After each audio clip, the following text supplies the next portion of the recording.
Salam alaikum. Est-ce que la réincarnation existe dans le Coran?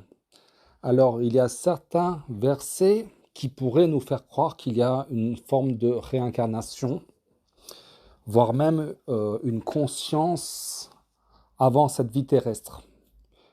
Alors, mon opinion à moi, c'est que la réincarnation n'existe pas, mais je vais vous montrer ces quelques versets qui sont un peu problématiques. Ok? 40, 11. Ils diront, Notre Seigneur, tu nous as fait mourir 2 fois et redonner la vie 2 fois. Nous reconnaissons donc nos péchés. Y a-t-il un moyen d'en sortir? Là, ce qui est intéressant, c'est que il s'agit des compagnons du feu, hein, ceux qui ont été jugés pour aller en enfer. C'est eux qui parlent. Tu nous as fait mourir 2 fois et redonner la vie 2 fois. Ensuite, quand il s'agit de ceux qui vont aller au paradis, ils ont un autre discours. Ok? On va commencer par verset 56 de la sourate 37. Et dira, par Allah, tu as bien failli causer ma perte. Et sans le bienfait de mon Seigneur, j'aurais certainement été du nombre de ceux qu'on traîne au supplice. N'est-il pas vrai que nous ne mourrons que de notre première mort et que nous ne serons pas châtiés? C'est cela, certes, le grand succès. On voit là que ceux qui vont au paradis meurent. N'est-il pas vrai que nous ne mourrons que de notre première mort? On ne parle pas de vie, de mort, comme dans le précédent verset. Et là, à chaque fois que vous verrez le grand succès, c'est assez courant dans le Coran, hein. Il y a peut-être une quarantaine d'exemples, le grand succès, le grand triomphe. Ça parle à chaque fois des compagnons du paradis. Tandis que les compagnons du feu, c'est toujours les grands perdants, la grande perte. Ok? Donc on revient 40-11, tu nous as fait mourir 2 fois et redonner la vie 2 fois. Tandis que les gens du paradis, c'est on meurt que de notre première mort. Il y a un verset aussi euh, qui pourrait nous faire croire qu'avant notre naissance sur Terre, il y a eu comme si l'humanité tout entière a été conçue, enfin, ou peut-être l'âme de l'humanité entière, hein, a témoigné, a témoigné. Bon, je vais lire le verset, après on va... Pour moi, c'est pas convaincant, mais on va quand même lire le verset. Et quand ton Seigneur tira une descendance des reins des fils d'Adam et les fit témoigner sur eux-mêmes, ne suis-je pas votre Seigneur? Ils répondirent, mais si, nous en témoignons, afin que vous ne disiez point au jour de la résurrection, vraiment, nous n'y avons pas fait attention. Donc là, le scénario, ce serait que toutes les âmes, avant la venue sur Terre, avant la vie sur Terre, la vie terrestre, ont témoigné comme quoi que nous n'allons pas associer, hein, et qu'on voit par le verset 173, ou que vous auriez dit tout simplement, nos ancêtres autrefois donnaient des associés à Allah, et nous sommes leurs descendants après eux. Vas-tu nous détruire pour ce qu'ont fait les imposteurs? Alors, le problème avec ce pacte avant la vie terrestre, c'est que là, on parle de la descendance. Non, c'est pas la descendance d'Adam, hein, mais la descendance des fils d'Adam ou des enfants d'Adam. C'est pour faire un peu plus simple, la descendance de Abel, Caïn ou Seth, hein. J'utilise les noms bibliques. Donc ça, c'est curieux. C'est un peu curieux. Voilà, il faut.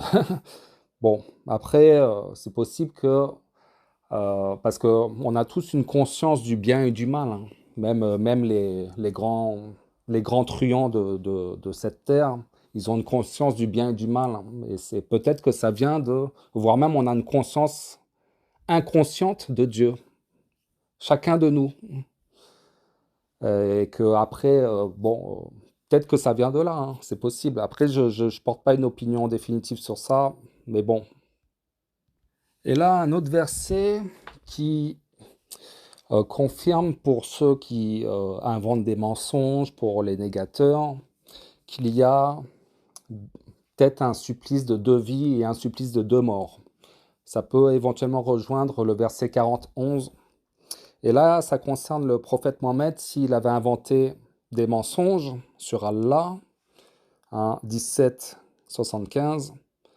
Alors nous t'aurions certes fait goûter le double, entre parenthèses, le double supplice de la vie et le double supplice de la mort. Et ensuite tu n'aurais pas trouvé de secoureur contre nous.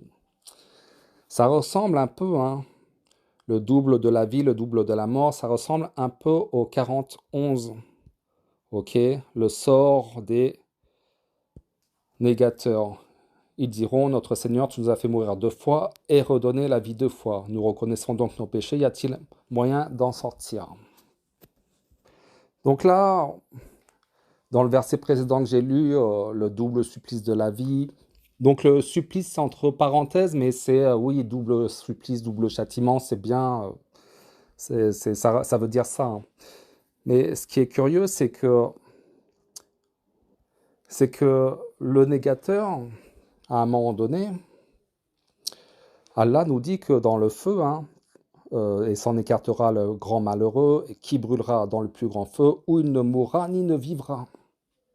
Donc 87-13, on voit que quand même ceux qui sont condamnés à l'enfer, au châtiment de l'enfer, ni il ne vivra, ni il ne mourra.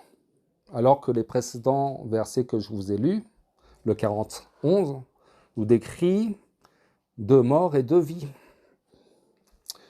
Et c'est là où je me suis dit, ça se trouve, c'est bizarre, ça se trouve, avant justement cet enfer perpétuel où tu ne mourras ni ne vivras, il y a ce châtiment, ce double supplice, 2 vies et 2 morts.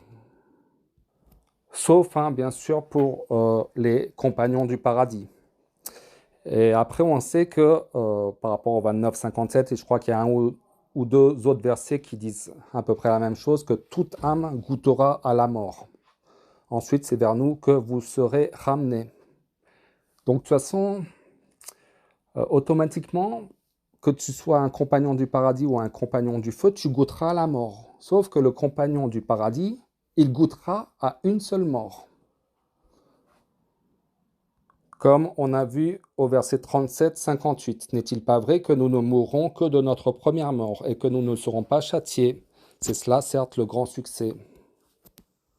Mais les négateurs, 41, ils diront, notre Seigneur, tu nous as fait mourir 2 fois et redonner la vie 2 fois. Et nous reconnaissons donc nos péchés. Y a-t-il moyen d'en sortir? Donc, on a l'impression que les compagnons du feu ont un espèce d'avant-goût de la perpétuité éternelle au feu. Un espèce qui peut éventuellement rejoindre un peu la compréhension du verset 17-75. Alors nous t'aurions certes fait goûter le double de la vie et le double de la mort. Et ensuite, tu n'aurais pas trouvé de secoureur contre nous. Et ensuite, c'est-à-dire ensuite le double de la vie et le double de la mort. Ensuite, ça sera cette perpétuité en enfer où on ne mourra pas ni ne vivra. Pour ceux qui y vont. J'espère pas pour moi si Dieu veut. Qui correspond au verset 87-13, où il ne mourra ni ne vivra. Donc on a vu qu'il y a quand même une certaine cohérence, donc j'ai pris des versets vraiment, ça va de partout. Faut vraiment, j'ai cherché pour les regrouper et tout, c'est par-ci par-là, c'est des indices par-ci par-là, et c'est pour ça que, voilà, même avec des versets éparpillés par-ci par-là, on voit que le Coran a une certaine cohérence. Donc, ça prouve quelque part que ça vient d'Allah.